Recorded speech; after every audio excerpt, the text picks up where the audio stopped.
20년 국회의원 경력의 박준영. 그에게는 숨겨진 어둠이 있었습니다. 권위에 도전하는 자를 용납하지 못하는 폭력적 성향이었죠. 어느 날 사소한 교통사고로 만난 젊은 여성. 그녀의 당당한 태도가 그의 자존심을 건드렸습니다. 며칠 후 골목길에서 재회한 그는 순간의 분노로 돌이킬 수 없는 일을 저질렀어요. 하지만 그가 알지 못한 충격적 진실이 있었습니다. 바로 그 여성이 한순간의 분노가 불러온 나비효과, 권력자의 몰락과 가족의 해체, 그리고 평생에 걸친 속죄의 여정. 과연 용서받을 수 없는 죄는 존재하는 걸까요? 지금부터 시작되는 이야기는 우리 모두에게 묻습니다. 분노의 끝에 무엇이 남는지를. 그 전에 잠깐 이 영상이 마음에 드셨다면 구독과 좋아요 부탁드리며 지금 무엇을 하며 시청하고 계신지 댓글로 남겨주세요. 여러분의 이야기도 듣고 싶습니다. 국회의사당 앞 광장에는 오늘도 수많은 사람들이 모여들었습니다. 박준영 의원의 선거 유세가 한창이었죠. 그는 마이크를 잡고 힘찬 목소리로 자신의 정치 철학을 외치고 있었습니다. 국민 여러분, 저 박준영은 여러분과 함께 더 나은 대한민국을 만들어가겠습니다. 박준영은 20년 넘게 정치 일선에서 활동해온 베테랑 정치인이었습니다. 그의 카리스마 넘치는 연설에 사람들은 박수를 치며 환호했죠. 하지만 그 화려한 무대 뒤에는 다른 모습의 박준영이 있었습니다. 평소 박준영은 자신의 권위를 중시하는 성격이었어요. 누군가 자신에게 도전하거나 반박하는 것을 견디지 못했습니다. 특히 공개적인 자리에서 체면이 깎이는 일이 생기면 감정을 억제하지 못하는 경우가 많았죠. 주변 사람들은 그의 이런 성격을 알고 있었지만 대부분 눈 감아주거나 피해가려고만 했습니다. 유세가 끝난 후 박준영은 자신의 승용차에 올라탔습니다. 운전기사가 천천히 차를 출발시키는 순간이었어요. 갑자기 앞에서 작은 접촉사고가 일어났습니다. 박준영의 차량 앞범퍼가 앞차의 뒷범퍼를 살짝 건드린 것이었죠. 앞차에서 젊은 여성이 내렸습니다. 한나라는 이름의 20대 여성이었어요. 그녀는 차량을 확인한 후 박준영의 차 쪽으로 다가왔습니다. 죄송한데요. 제 차에 흠집이 났는데 어떻게 하실 건가요? 한나의 목소리는 정중했지만 단호했습니다. 그녀는 임신 초기였지만 아직 배가 불러오지 않아 겉으로는 잘 드러나지 않았어요. 다만 조심스럽게 걸음을 옮기는 모습에서 평소와 다른 기운이 느껴졌습니다. 박준영은 차창을 내리고 한나를 바라봤습니다. 그의 얼굴에는 짜증이 스며들기 시작했어요. 아가씨, 이건 별거 아닌 접촉사고입니다. 서로 조심하면 되는 일이죠. 하지만 한나는 물러서지 않았습니다. 아니에요. 분명히 흠집이 났는데 그냥 넘어갈 수는 없어요. 보험 처리를 해야죠. 박준영의 얼굴이 붉어지기 시작했습니다. 자신이 국회의원이라는 것을 모르는 것인지 아니면 알면서도 일부러 그러는 것인지 의심스러웠어요. 많은 사람들이 지켜보는 가운데 젊은 여성에게 이런 식으로 따져들어지는 것이 자존심의 상처가 되었습니다. 아가씨가 너무 예민하게 구는 것 같은데요. 이 정도는 그냥 넘어가는 게 어떻겠습니까? 박준영의 목소리에는 권위적인 톤이 섞여 들어갔습니다. 하지만 한나는 굴복하지 않았어요. 예민한 게 아니라 당연한 권리를 요구하는 거예요. 사고가 났으면 제대로 처리해야죠. 그 순간 박준영은 자신의 정치적 이미지가 손상될 것을 걱정했습니다. 주변에 있던 사람들이 이 상황을 지켜보고 있었고 누군가는 휴대폰으로 촬영하고 있을지도 모를 일이었어요. 국회의원이 교통사고 후 피해자와 실랑이를 벌이는 모습이 언론에 나간다면 큰 문제가 될 수 있었습니다. 결국 박준영은 운전기사에게 한나에게 명함을 건네주라고 지시했습니다. 하지만 그의 마음속에는 이미 불쾌감과 분노가 쌓여 있었어요. 자신에게 굴복하지 않는 한나의 태도가 못마땅했고 공개적인 자리에서 체면을 구긴 것에 대한 원망이 생겨났습니다. 차가 출발한 후에도 박준영의 기분은 쉽게 가라앉지 않았습니다. 그는 계속해서 한나의 얼굴을 떠올리며 분노를 키워갔어요. 자신이 누구인지도 모르고 감히 그런 식으로 나오다니. 나중에 기회가 되면 반드시 그 여자에게 자신이 어떤 사람인지 보여주겠다고 다짐했습니다. 그날 밤 박준영은 잠을 이루지 못했습니다. 한나와의 일이 계속 머릿속을 맴돌았어요. 20년 넘게 정치를 하면서 항상 사람들의 존경과 복종을 받아왔는데 오늘처럼 당당하게 맞서는 사람을 만난 것은 처음이었습니다. 그것이 더욱 그의 자존심을 건드렸어요. 며칠이 지나도 박준영의 마음속에는 한나에 대한 불쾌감이 가시지 않았습니다. 그는 평소보다 예민해져 있었고 작은 일에도 쉽게 화를 내곤 했어요. 보좌관들도 그의 변화를 눈치채고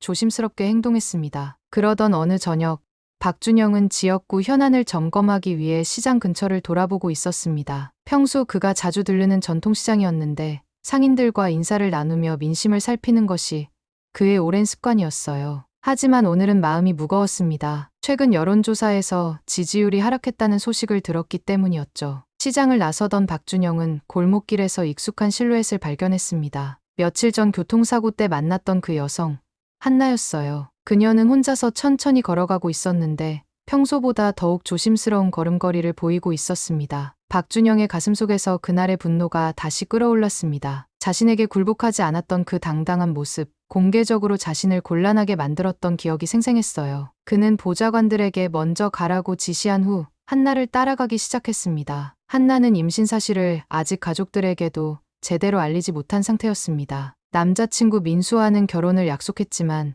아직 양가 부모님께 정식으로 인사드리지 못했어요. 특히 민수의 아버지가 국회의원이라는 사실 때문에 더욱 신중하게 접근하고 있었습니다. 오늘도 산부인과에서 정기검진을 받고 돌아오는 길이었어요. 박준영은 한나가 인적이 드문 골목길로 접어드는 것을 보고 기회라고 생각했습니다. 그동안 쌓였던 분노와 자존심 상한 감정이 한꺼번에 폭발하려고 했어요. 그는 빠른 걸음으로 한나에게 다가갔습니다. 한나는 뒤에서 따라오는 발걸음 소리를 듣고 뒤돌아봤습니다. 어둑한 골목길에서 중년 남성이 자신을 향해 다가오는 모습을 보고 불안감을 느꼈어요. 하지만 곧 그가 며칠 전 교통사고 때 만났던 그 사람임을 알아봤습니다. 박준영의 얼굴은 분노로 일그러져 있었습니다. 그는 한나 앞에 서서 위압적인 자세를 취했어요. 평소 국정감사나 국회에서 상대방을 압박할 때 쓰던 그 익숙한 포즈였습니다. 한나는 박준영의 험악한 표정을 보고 본능적으로 한 걸음 뒤로 물러섰습니다. 뱃속의 아이를 보호해야 한다는 생각이 먼저 들었어요. 하지만 도망갈 곳도 마땅치 않았고 골목길이라 사람의 왕래도 많지 않았습니다. 박준영은 그동안 쌓였던 모든 감정을 한나에게 쏟아내기 시작했습니다. 자신이 누구인지 모르고 감히 맞섰다는 것,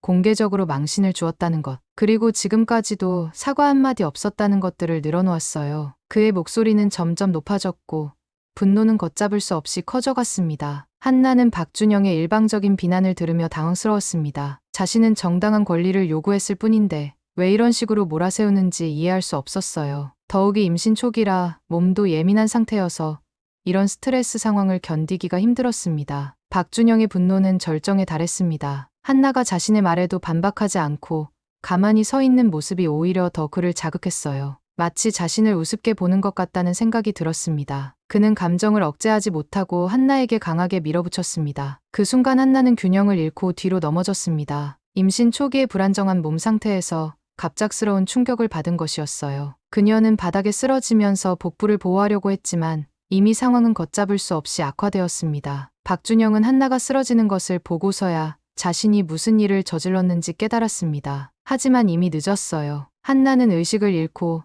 바닥에 쓰러져 있었고 그녀의 얼굴은 창백해져 있었습니다. 순간 박준영의 머릿속이 하얘졌습니다. 자신의 분노가 이런 결과를 낳을 줄은 예상하지 못했어요. 그는 한나를 깨우려고 했지만 반응이 없었습니다. 급하게 구급차를 불러야 한다는 생각이 들었지만 동시에 이 상황이 알려지면 자신의 정치 생명이 끝날 것이라는 두려움도 엄습했습니다. 결국 박준영은 익명으로 구급차를 신고했습니다. 그리고 아무도 모르게 그 자리를 떠났어요. 하지만 그의 마음속에는 돌이킬 수 없는 일을 저지르고 말았다는 무거운 죄책감이 자리 잡기 시작했습니다. 그날 밤 박준영은 잠을 이루지 못했습니다. 한나의 창백한 얼굴이 계속 눈앞에 어른거렸어요. 자신의 순간적인 분노가 한 사람의 인생을 송두리째 바꿔놓았을지도 모른다는 생각에 괴로워했습니다. 다음 날 아침, 박준영은 평소보다 일찍 일어났습니다. 밤새 뒤척이며 제대로 잠을 이루지 못했기 때문이었어요. 거울 속 자신의 모습은 말이 아니었습니다. 핏발이 선 눈과 수척해진 얼굴이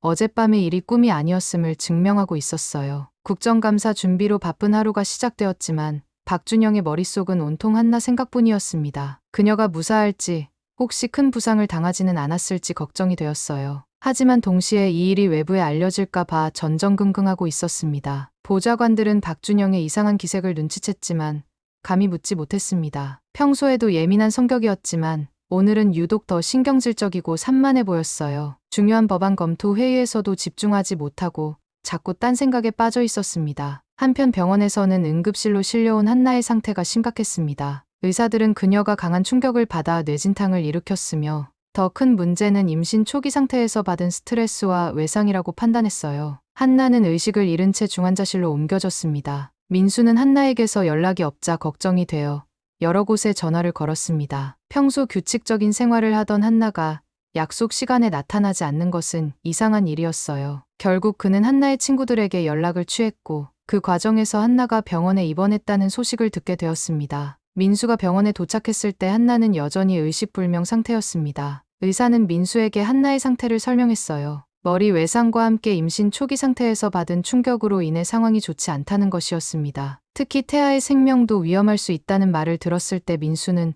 온 세상이 무너지는 기분이었어요. 민수는 한나의 침대 옆에 앉아 그녀의 손을 꼭 잡았습니다. 결혼을 약속하고 새로운 생명까지 품고 있던 사랑하는 사람이 이런 상태가 된 것이 믿어지지 않았어요. 의사에게 사고 경위를 물어봤지만 한나가 의식을 잃은 상태에서 발견되어 정확한 상황을 알 수 없다는 답변만 들을 수 있었습니다. 박준영은 오후 내내 뉴스를 확인했습니다. 혹시 한나의 사고 소식이 보도되지는 않을까 걱정했기 때문이었어요. 다행히 아직까지는 특별한 뉴스가 없었지만 불안감은 계속 커져만 갔습니다. 그는 비서에게 지역 병원들의 응급실 상황을 은밀히 알아보라고 지시했어요. 저녁 무렵 박준영은 충격적인 소식을 듣게 되었습니다. 아들 민수에게서 걸려온 전화였어요. 민수는 울먹이는 목소리로 여자친구가 사고를 당해 병원에 입원했다고 말했습니다. 그리고 그 여자친구의 이름이 한나라고 했을 때 박준영은 머릿속이 하얗게 변했어요. 민수는 아버지에게 한나를 소개하지 못한 것을 후회한다고 말했습니다. 사실 임신 소식까지 함께 전하려고 했는데 이런 일이 생기고 말았다는 것이었어요. 박준영은 전화를 받으면서 온몸이 떨리기 시작했습니다. 자신이 어젯밤 폭력을 가한 그 여성이 바로 아들의 연인이었다는 사실을 깨달았기 때문이었어요. 박준영은 즉시 병원으로 향했습니다. 차 안에서 그는 자신이 저지른 일의 크기를 실감하고 있었어요. 단순히 남남이었다면 이렇게까지 괴로워하지 않았을지도 모릅니다. 하지만 상대방이 자신의 며느리가 될 사람이었고 아들의 아이를 임신한 상태였다는 것을 알게 되자 죄책감은 감당할 수 없을 만큼 커졌습니다. 병원에 도착한 박준영은 민수와 함께 중환자실 앞에 서 있었습니다. 유리창 너머로 보이는 한나의 모습은 어젯밤과는 완전히 다른 모습이었어요. 각종 의료기기에 둘러싸인 채 숨만 겨우 쉬고 있는 그녀를 보며 박준영은 자신이 얼마나 큰 죄를 지었는지 뼈저리게 느꼈습니다. 민수는 아버지에게 한나의 이야기를 들려주었습니다. 얼마나 착하고 순수한 사람인지, 자신과 만나면서 얼마나 행복해했는지, 그리고 아이가 생겼을 때 얼마나 기뻐했는지를 말했어요. 민수의 한마디 한마디가 박준영의 가슴을 찔렀습니다. 의사는 한나의 상태가 예측하기 어렵다고 말했습니다. 의식을 회복할 수도 있지만 최악의 경우 뇌사 상태에 빠질 수도 있다는 것이었어요. 그리고 태아의 경우도 마찬가지로 위험한 상황이라고 설명했습니다. 박준영은 그 말을 들으며 무너져 내렸습니다. 자신의 순간적인 분노 때문에 아들의 인생이 망가지고 며느리가 될 사람이 생사의 갈림길에 서게 되었다는 사실이 견딜 수 없었어요. 더욱이 손자가 될 아이까지 위험에 처했다는 것을 생각하니 자신이 얼마나 큰 죄인인지 절절히 깨달았습니다. 그날 밤 박준영은 병원 복도에서 밤을 새웠습니다. 민수와 함께 한나의 상태가 나아지기를 기도했지만 동시에 자신이 진실을 말해야 하는 것은 아닌가 하는 고민에 빠졌어요. 하지만 진실을 말한다면 아들과의 관계는 물론이고 정치 생명도 끝장날 것이라는 두려움이 앞섰습니다. 새벽녘 의료진들이 분주하게 움직이기 시작했습니다. 한나의 상태에 변화가 생긴 것 같았어요. 박준영과 민수는 초조한 마음으로 의사의 설명을 기다렸습니다. 그 순간 박준영은 자신의 인생에서 가장 무거운 시간을 보내고 있었어요. 새벽 5시, 중환자실의 경보음이 울리기 시작했습니다. 의료진들이 급하게 한나의 병실로 뛰어들어갔고 박준영과 민수는 복도에서 초조하게 기다릴 수밖에 없었어요. 유리창 너머로 보이는 의료진들의 분주한 움직임이 불길한 예감을 더욱 키웠습니다. 1시간 정도가 지난 후 담당 의사가 지친 표정으로 나왔습니다. 그의 얼굴에서 박준영과 민수는 이미 최악의 소식을 예감할 수 있었어요. 의사는 침묵을 지키다가 천천히 입을 열었습니다. 한나가 뇌출혈로 인해 뇌사 판정을 받았다는 것이었습니다. 민수는 그 말을 듣고 주저앉았습니다. 믿을 수 없다는 표정으로 의사를 바라보며 다시 한번 확인해달라고 애원했어요. 하지만 의학적으로 더 이상 희망이 없다는 차가운 현실만이 돌아왔습니다. 다만 기적적으로 태아는 아직 생명을 유지하고 있어서 적절한 시기에 제왕절개 수술을 통해 아이를 살릴 수 있다는 희망적인 소식이 있었어요. 박준영은 그 순간 온 세상이 무너지는 느낌이었습니다. 자신의 손으로 아들의 연인을 죽음으로 몰고 간 것이나 다름없다는 사실이 가슴을 짓눌렀어요. 민수가 슬퍼하는 모습을 보며 자신이 얼마나 큰 죄를 저질렀는지 뼈저리게 느꼈습니다. 며칠 후 의료진은 태아의 안전을 위해 제왕절개 수술을 진행했습니다. 다행히 아기는 건강하게 태어났지만 한나는 그 과정에서 생명을 잃었어요. 민수는 갓 태어난 아들을 품에 안고 눈물을 흘렸습니다. 기쁨과 슬픔이 동시에 밀려오는 복잡한 감정이었어요. 박준영은 손자를 처음 본 순간 더욱 큰 죄책감에 휩싸였습니다. 이 아이는 아버지의 잘못으로 어머니를 잃고 태어난 것이나 마찬가지였기 때문이었어요. 아기의 작은 손을 보며 박준영은 자신이 이 아이에게 어떤 죄를 지었는지 절실히 깨달았습니다. 한나의 장례식은 조용히 치러졌습니다. 민수는 아버지에게 한나의 과거 이야기를 들려주었어요. 어려운 환경에서 자라났지만 항상 긍정적이었고 다른 사람을 배려하는 마음이 깊었다는 것이었습니다. 특히 임신 사실을 알았을 때 얼마나 기뻐했는지, 아이에게 어떤 이름을 지어줄지 고민하던 모습들을 이야기했어요. 민수의 말 한마디 한마디가 박준영의 가슴을 찔렀습니다. 자신이 죽음으로 몰고 간 여성이 얼마나 순수하고 착한 사람이었는지 알게 될수록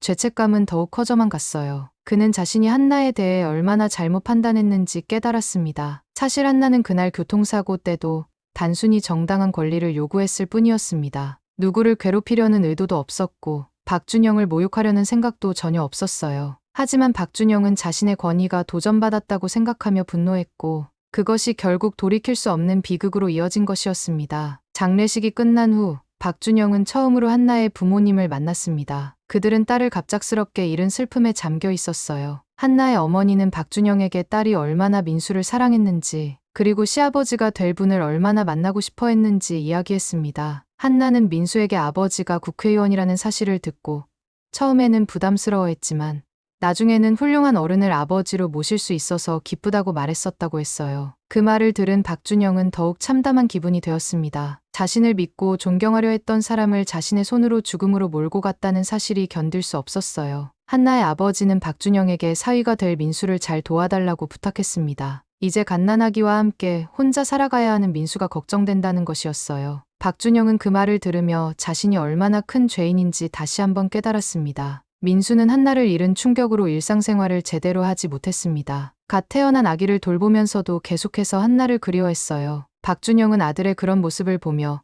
가슴이 찢어지는 듯한 아픔을 느꼈습니다. 자신 때문에 아들이 이런 고통을 겪고 있다는 사실이 견딜 수 없었어요. 몇 주가 지나면서 박준영은 점점 정신적으로 무너져갔습니다. 국정감사에서도 집중하지 못했고 중요한 법안 심의에서도 실수를 연발했어요. 동료 의원들과 보좌관들은 그의 이상한 기색을 눈치챘지만 박준영은 아무에게도 진실을 말할 수 없었습니다. 밤마다 박준영은 악몽에 시달렸습니다. 한나가 나타나서 자신을 원망하는 꿈을 꾸기도 했고 민수가 진실을 알고 자신을 등지는 꿈을 꾸기도 했어요. 깨어있을 때도 한나의 모습이 계속 눈앞에 어른거렸습니다. 그는 자신이 정신적으로 무너져가고 있다는 것을 느꼈지만 어떻게 해야 할지 몰랐어요. 박준영은 이제 정치에 대한 열정도 완전히 잃어버렸습니다. 국민을 위해 봉사한다는 정치인으로서의 신념도 무너졌고 자신이 과연 이 자리에 있을 자격이 있는 사람인지 의문이 들었어요. 무엇보다 아들과 손자 앞에서 떳떳하지 못한 자신이 한심했습니다. 한나가 세상을 떠난 지 2달이 지났습니다. 박준영은 매일 밤 잠들기 전 한나의 얼굴을 떠올리며 괴로워했어요. 그녀가 마지막 순간에 얼마나 무서웠을지, 얼마나 억울했을지 생각하면 가슴이 미어졌습니다. 자신이 저지른 일의 무게가 하루하루 더욱 견디기 어려워졌어요. 민수는 아기를 키우면서도 깊은 우울감에 빠져 있었습니다. 한나가 없는 현실을 받아들이기가 어려웠고 홀로 아이를 키워야 한다는 부담감도 컸어요. 박준영은 아들을 도와주고 싶었지만 진실을 숨기고 있다는 죄책감 때문에 제대로 다가가지 못했습니다. 어느 날 민수는 아버지에게 이상한 이야기를 했습니다. 한나가 사고 당일 누군가와 말다툼을 했을 수도 있다는 것이었어요. 병원에서 한나의 상처를 보니 단순한 넘어짐 사고가 아닌 것 같다는 의사의 의견이 있었다고 했습니다. 민수는 경찰에 정식 수사를 의뢰할 생각이라고 말했어요. 박준영은 그 말을 듣고 온몸이 얼어붙었습니다. 만약 수사가 진행된다면 언젠가는 진실이 밝혀질 수도 있다는 생각이 들었어요. 더욱이 주변에 목격자가 있었을 가능성도 배제할 수 없었습니다. 그는 진실을 말해야 하는 것은 아닌가 하는 고민에 빠졌어요. 하지만 진실을 말한다는 것은 자신의 정치 생명은 물론이고 민수와의 관계도 완전히 끝장내는 일이었습니다. 더욱이 손자까지 아버지와 할아버지를 모두 잃게 되는 것이나 마찬가지였어요. 박준영은 이런 복잡한 상황 속에서 어떤 선택을 해야 할지 몰라 괴로워했습니다. 며칠 후 박준영은 뜻밖의 소식을 들었습니다. 한나 사건과 관련해서 SBS 탐사보도팀에서 취재를 시작했다는 것이었어요. 사건 당일 주변에서 수상한 인물을 목격했다는 제보가 들어왔다고 했습니다. 박준영은 이제 더 이상 숨을 곳이 없다는 것을 깨달았어요. SBS 기자 김소영은 오랫동안 사회부에서 일해온 베테랑 기자였습니다. 그녀는 한나 사건에 뭔가 숨겨진 진실이 있다는 직감을 갖고 있었어요. 특히 사건 현장 주변의 CCTV 영상을 분석하던 중 박준영과 비슷한 체형의 남성이 한나를 뒤따라가는 모습을 포착했습니다. 김소영은 더 깊이 취재를 진행했습니다. 한나의 지인들을 만나 인터뷰를 하고 사건 당일의 행적을 추적했어요. 그 과정에서 한나가 며칠 전 국회의원과 교통사고를 겪었다는 사실을 알게 되었습니다. 더욱이 그 국회의원이 박준영이라는 것까지 확인했어요. 박준영은 SBS에서 취재 요청이 들어왔다는 소식을 듣고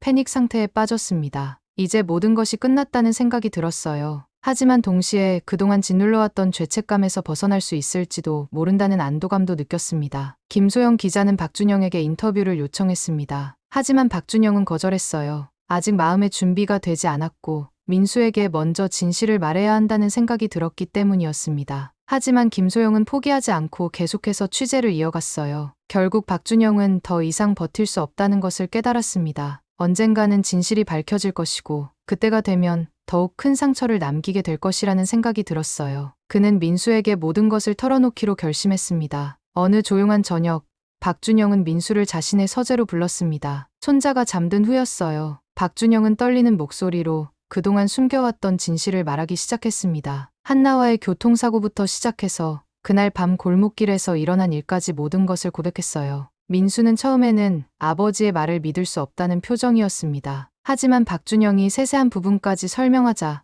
점차 진실임을 받아들이게 되었어요. 그 순간 민수의 얼굴에는 충격과 분노, 그리고 절망이 동시에 스쳐갔습니다. 민수는 아무 말 없이 자리에서 일어났습니다. 그리고 박준영을 한 번 더 바라본 후 서재를 나갔어요. 박준영은 아들의 등을 바라보며 자신이 얼마나 큰 죄를 지었는지 다시 한번 깨달았습니다. 아들을 잃은 것 같은 절망감이 밀려왔어요. 그날 밤 민수는 한나의 무덤을 찾아갔습니다. 아버지로부터 들은 진실을 한나에게 말해주고 싶었어요. 무덤 앞에서 민수는 한참 동안 울었습니다. 사랑하는 사람을 잃은 슬픔과 함께 자신의 아버지가 그 죽음의 원인이었다는 사실이 받아들여지지 않았어요. 박준영은 민수가 집을 나간 후 혼자 서재에 앉아 있었습니다. 이제 모든 것이 끝났다는 생각이 들었어요. 정치 생명은 물론이고 아들과의 관계도 회복 불가능할 것 같았습니다. 그는 자신이 선택할 수 있는 길이 많지 않다는 것을 깨달았어요. 다음 날 아침, 민수는 아기를 데리고 집을 나갔습니다. 박준영과 같은 공간에 있을 수 없다는 것이었어요. 박준영은 아들과 손자를 떠나보내며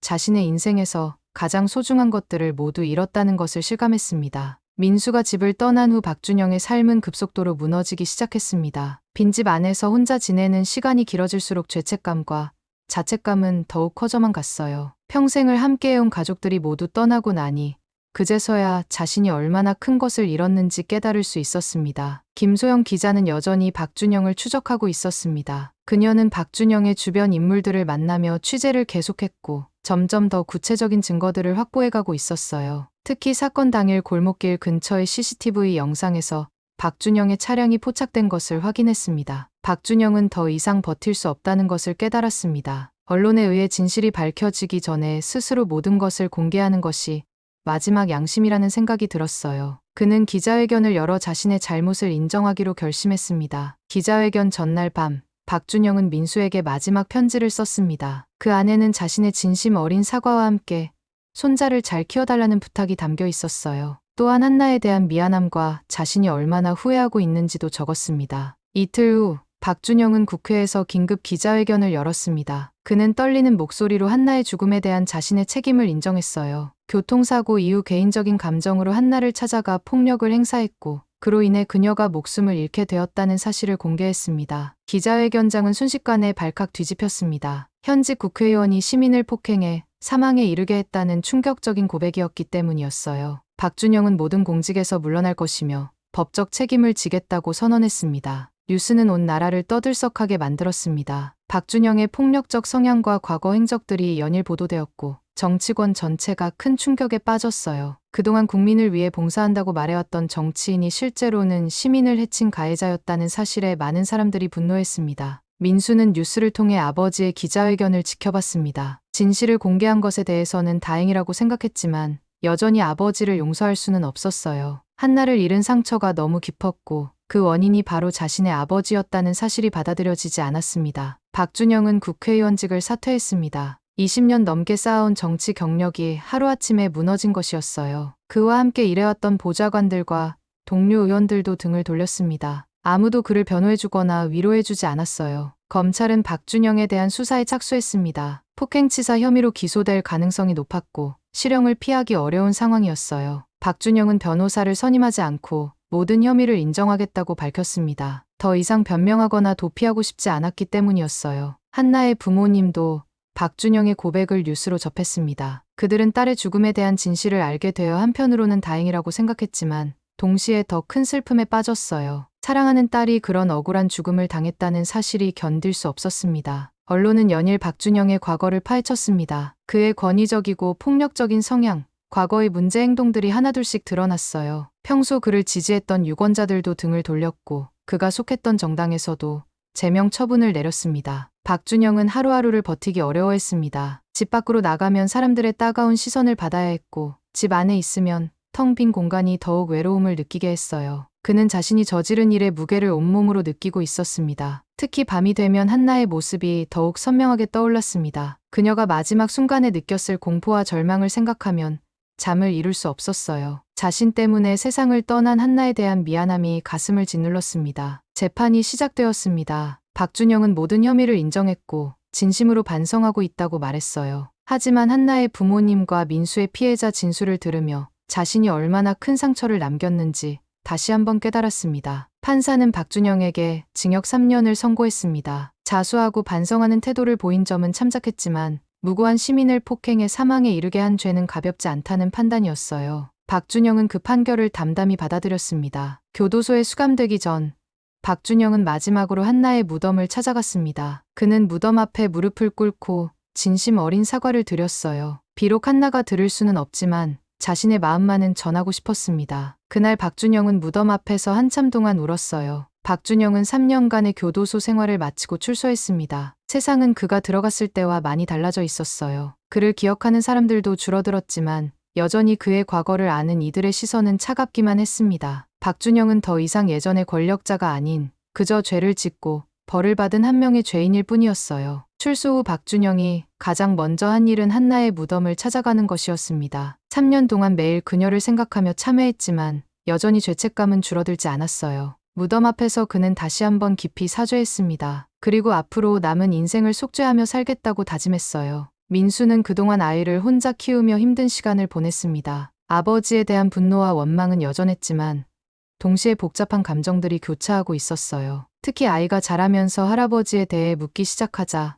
어떻게 설명해야 할지 고민이 깊어졌습니다. 박준영은 민수에게 연락을 시도했지만 여전히 만남을 거절당했습니다. 아들의 마음을 이해했기에 억지로 만나자고 하지 않았어요. 대신 멀리서나마 손자의 안부를 묻고 필요한 것이 있으면 도움을 주고 싶다는 마음을 편지로 전했습니다. 박준영은 서울을 떠나기로 결심했습니다. 이곳에서는 어디를 가도 과거의 그림자에서 벗어날 수 없었고 민수와 손자에게도 부담이 될 것 같았어요. 그는 강원도 깊은 산골 마을로 향했습니다. 그곳에서 새로운 삶을 시작하며 남은 인생을 속죄하며 살기로 했어요. 산골 마을은 박준영에게 완전히 새로운 세계였습니다. 정치와는 전혀 상관없는 단순한 삶이 기다리고 있었어요. 그는 작은 산장을 빌려 살면서 신만이 일을 시작했습니다. 산에서 약초를 캐고 마을 사람들의 농사일을 도우며 소박한 일상을 보냈어요. 처음에는 모든 것이 서툴렀습니다. 평생 머리를 쓰는 일만 해왔던 박준영에게 육체 노동은 힘들었어요. 하지만 그는 이것도 속죄의 과정이라고 생각하며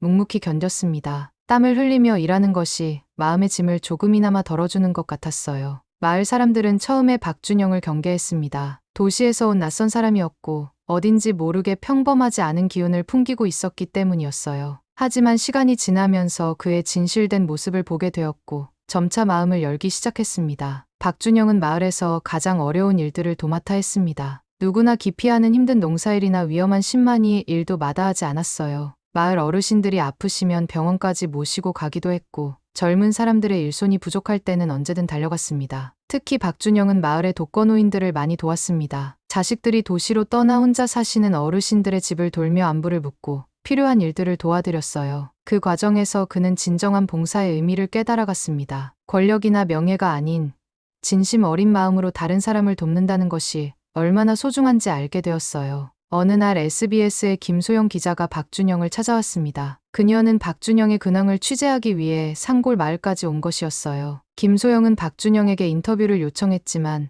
박준영은 정중히 거절했습니다. 박준영은 김소영에게 말했습니다. 자신은 더 이상 세상에 관심을 받을 자격이 없는 사람이라고, 그저 조용히 살면서 속죄하며 남은 인생을 보내고 싶다고 했어요. 또한 아들과 손자에게 피해가 될 수 있어서 언론에 나서고 싶지 않다고 덧붙였습니다. 김소영은 박준영의 변화된 모습을 보며 놀랐습니다. 과거의 권위적이고 오만했던 모습은 찾아볼 수 없었고 대신 깊은 참회와 겸손함이 묻어나는 사람이 되어 있었어요. 하지만 그녀는 박준영의 의사를 존중하여 더 이상 인터뷰를 강요하지 않았습니다. 박준영은 마을에서 5년째 살고 있었습니다. 이제 마을 사람들에게도 없어서는 안 될 소중한 사람이 되었어요. 특히 아이들은 박준영을 친할아버지처럼 따랐습니다. 그는 아이들에게 공부를 가르쳐 주기도 하고 도시 생활의 경험담을 들려주기도 했어요. 하지만 박준영의 마음속에는 여전히 한나에 대한 죄책감과 민수에 대한 그리움이 자리 잡고 있었습니다. 매일 밤 그는 한나에게 사과하는 기도를 올렸고 민수와 손자의 안녕을 빌었어요.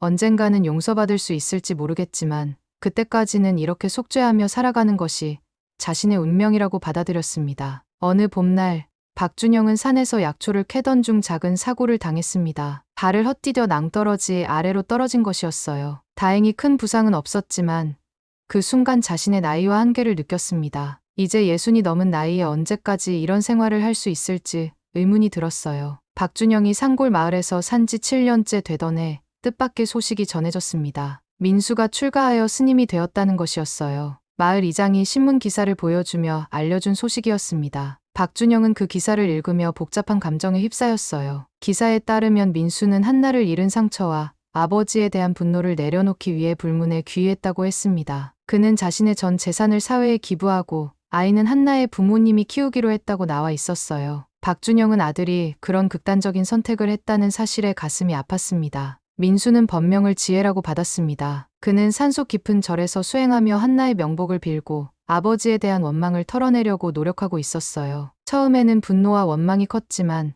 시간이 지나면서 점차 마음의 평정을 찾아가고 있었습니다. 박준영은 아들이 스님이 된 저를 찾아가고 싶었지만 감히 그럴 용기가 나지 않았습니다. 자신 때문에 아들이 그런 선택을 할 수밖에 없었다는 죄책감이 더욱 커졌어요. 대신 그는 더욱 열심히 마을 일에 매진하며 자신만의 방식으로 속죄를 계속했습니다. 어느 날 박준영은 산에서 심한 독사에게 물렸습니다. 혼자 깊은 산속에 있던 터라 즉시 병원에 갈 수도 없는 상황이었어요. 그는 간신히 마을까지 내려왔지만 이미 독이 온몸에 퍼진 상태였습니다. 마을 사람들이 급히 병원으로 옮겼지만 상태가 심각했어요. 병원에서 박준영은 생사의 갈림길에 섰습니다. 의사들은 최선을 다했지만 나이와 독의 독성 때문에 회복이 쉽지 않을 것이라고 했어요. 박준영은 병상에 누워 자신의 인생을 돌아봤습니다. 권력의 정점에서 몰락까지, 그리고 마지막 속죄의 시간들까지 모든 것이 주마등처럼 스쳐갔어요. 마을 사람들은 박준영의 쾌유를 위해 기도했습니다. 그가 마을에 온 지 7년 동안 보여준 진심, 어린 봉사를 기억하고 있었기 때문이었어요. 아이들도 할아버지가 빨리 나아서 돌아오기를 간절히 바랐습니다. 그때 뜻밖에도 지혜 스님, 즉 민수가 병원을 찾아왔습니다. 아버지가 위독하다는 소식을 듣고 달려온 것이었어요. 7년 만에 만나는 아버지와 아들의 모습은 많이 달라져 있었습니다. 박준영은 더욱 야위고 수척해져 있었고 민수는 삭발한 스님의 모습이었어요. 민수는 병상에 누운 아버지를 바라보며 복잡한 감정을 느꼈습니다. 여전히 한나를 잃은 아픔은 있었지만 7년간의 수행을 통해 원망과 분노는 많이 사라진 상태였어요. 대신 한 인간으로서 아버지를 이해하려는 마음이 생겨났습니다. 박준영은 아들이 온 것을 보고 눈물을 흘렸습니다. 마지막에라도 아들을 볼 수 있게 되어 감사했어요. 그는 떨리는 목소리로 민수에게 다시 한번 사과했습니다. 한나에게 저지른 일뿐만 아니라 아들의 인생을 망가뜨린 것에 대해서도 진심으로 용서를 구했어요. 민수는 아버지의 손을 잡고 말했습니다. 이제 모든 것을 용서한다고, 더 이상 고통받지 말라고 했어요. 그리고 한나도 분명히 용서했을 것이라고 덧붙였습니다. 박준영은 그 말을 듣고 처음으로 마음의 평안을 느꼈어요. 민수는 아버지에게 손자 이야기를 해주었습니다. 이제 10살이 된 아이가 할아버지를 그리워한다는 것, 언젠가 만나고 싶어 한다는 것을 전했어요. 박준영은 그 말에 희망을 느꼈습니다. 비록 자신은 손자에게 많은 것을 해줄 수 없지만 언젠가 용서받을 수 있을지도 모른다는 생각이 들었어요. 박준영의 건강은 조금씩 회복되었습니다. 의사들도 놀랄 만큼 빠른 회복이었어요. 아들과의 화해가 그에게 새로운 힘을 주었던 것 같았습니다. 민수는 며칠 더 머물며 아버지를 돌봤고 둘은 오랜만에 진솔한 대화를 나누었어요. 퇴원 후 박준영은 다시 마을로 돌아갔습니다. 하지만 이번 일을 계기로 자신의 한계를 절감했어요. 더 이상 예전처럼 힘든 일을 할 수는 없을 것 같았습니다. 그는 마을 사람들과 상의하여 작은 텃밭을 가꾸며 조용히 지내기로 했어요. 민수는 아버지와 헤어지기 전에 약속했습니다. 앞으로는 가끔씩 안부를 묻겠다고, 그리고 손자도 언젠가 데려오겠다고 했어요. 박준영은 그 약속이 얼마나 소중한지 알고 있었습니다. 아들이 자신을 완전히 용서해준 것은 아니지만 적어도 화해의 첫걸음을 뗀 것이었어요. 박준영은 이제 60 후반의 나이가 되었습니다. 남은 인생이 얼마나 될지 모르지만 그는 마지막까지 속죄하며 살기로 다짐했어요. 한나에 대한 죄책감은 평생 가져가야 할 짐이지만 이제는 그것을 받아들이고 살아갈 용기가 생겼습니다. 어느 조용한 저녁, 박준영은 작은 텃밭에서 일을 마치고 집으로 돌아가는 길이었습니다. 석양이 산 너머로 지고 있었고 마을에는 평화로운 정적이 흘렀어요. 그는 하늘을 바라보며 한나에게 마지막 인사를 전했습니다. 이제 편안히 쉬라고, 자신도 남은 인생을 의미 있게 살아가겠다고 말이에요. 그리고 박준영은 천천히 집으로 걸어갔습니다. 비록 과거의 잘못은 지울 수 없지만 앞으로의 시간만큼은 진정한 참회와 봉사로 채워나가겠다는 결심을 품은 채로 말이에요. 그의 뒷모습은 더 이상 권력자의 그것이 아닌 한 명의 평범한 노인의 모습이었습니다. 박준영의 이야기가 끝났습니다. 한순간의 분노가 얼마나 많은 것을 파괴할 수 있는지, 그리고 그 무게를 평생 짊어지고 살아간다는 것이 어떤 의미인지 보여주는 이야기였습니다. 권력과 지위는 한순간에 사라질 수 있지만 우리가 타인에게 남긴 상처는 영원히 남습니다. 박준영은 자신의 잘못을 뒤늦게 깨달았지만 이미 돌이킬 수 없는 선을 넘어버렸죠. 하지만 진정한 참회와 속죄를 통해 마지막에는 아들의 용서를 받을 수 있었습니다. 비록 한나는 돌아올 수 없지만 남은 사람들은 그 아픔을 딛고 새로운 삶을 시작할 수 있었어요. 우리 모두는 매 순간 선택의 기로에 서 있습니다. 분노와 자존심에 휘둘릴 것인가, 아니면 이성과 양심을 따를 것인가. 여러분은 어떤 선택을 하시겠습니까? 오늘 이야기가 여러분에게 작은 울림이 되었기를 바랍니다.